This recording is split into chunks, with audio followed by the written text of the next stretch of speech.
Ni kama taharuki imeweza kuibuka kwenye mitandao ya kijamii na nchini Tanzania baada ya kapteni wa jeshi alijitambulisha kwa jina la Kapteni Tesha, ambaye ni afisa wa jeshi la wananchi kutoka kule kwenye kitengo cha Saki, akiwa ni afisa wa shule ya jeshi la anga, kujitokeza mbele ya vyombo vya habari akiwa amejirekodi na kuweza kuongea mambo mengi ya kitaifa, huku akiruhusu wananchi kudai haki yao kikatiba, akisema wanaruhusiwa kuandamana na ole wake jeshi la polisi litakalosubutu kujitokeza kuzuia wananchi kudai haki yake. Kapteni Tesha, ambaye huyu ni kapteni wa jeshi la JWTZ, amejitokeza na kuongelea vitu vingi, ikiwemo ubadilifu mkubwa uliofanyika, ikiwemo jinsi serikali inavyoongoza taifa na jinsi uchaguzi unavyofanyika, jinsi vyama vya siasa na haki za binadamu zinavyoendelea nchini Tanzania, ambapo kitu kikubwa alichoongea, ameongelea pia kuhusiana na watu kuruhusiwa kufanya maandamano, na akimtaka mkuu wa jeshi yani CDF wa Tanzania aweze kuchukua nchi kutoka kwa serikali na kuweza nchi kushikwa na jeshi, then uchaguzi upangwe upya, usogezwe mbele na watu waweze kupewa uhuru wa kupiga kura na kuchagua kiongozi wanamtaka. Kapteni Tesha ameongea vitu vingi, akiwa ameongelea kukamatwa kwa Kikwete, kukamatwa kwa mtoto wa rais wa Jamhuri ya Muungano wa Tanzania Abduli, kukamatwa kwa bilionea Rostam Azizi, kukamatwa kwa mkuu wa usalama wa taifa na vitu vingine vingi.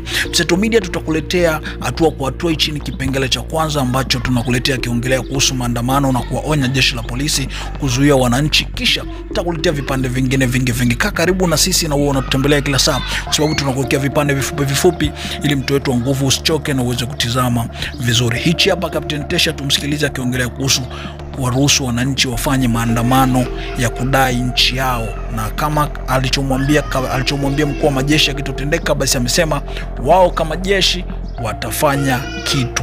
Wao wako tayari kutetea wananchi kwa maneno, lakini pia amesema hata kwa silaha. Hebu tumsikilize hapa, alafu nitakuletea kipande kingine. Mkuu, tusipowasaidia ilikuwa tumefanya usaliti mkubwa sana kwao. Na mimi daima, mimi Kapteni Tesha, nitakuwa upande wa wananchi. Ili naliongea bila kificho, bila kuogopa mtu yoyote. Nitakuwa upande wa wananchi. Watanzania, tambueni, kama jeshi lisipoingilia kati, basi jueni wanajeshi wengi wapo upande wenu. Tambueni hilo. Wanajeshi wengi hawakubaliani na kinachoendelea nchini, wapo upande wenu.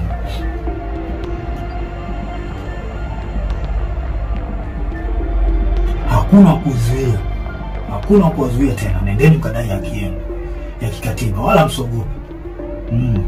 Hakuna kutia huruma tena. Nendeni mkachukue nchi yenu kwa mujibu wa katiba. Maandamano yapo kwa mujibu wa katiba. Na haya mambo hata baba wa taifa aliongea, tunalimbidia Kambarage Nyerere, tusikubali wahudi waichukue nchi. Tukiwa wazembe wapole, wauni utakuja kuwatawala. Kwa hiyo tusikubali. Wananchi mko upande sahihi. Hawa watawala wamewapuuza maoni yenu. Na kama wamepuuza, maana yake ni nini? Chukueni haki yenu, tendeni haki yenu. Hakuna kuogopa, hakuna kutia huruma tena. Sana ole wake polisi au mtu yoyote awazuia Tanzania kudai haki yao ya kikatiba. I promise you, utobaki salama. Wewe utakaowazuia wananchi kudai haki yao ya kikatiba, utobaki salama. Nasema hili wazi bila kificho. Siogopi mtu yoyote.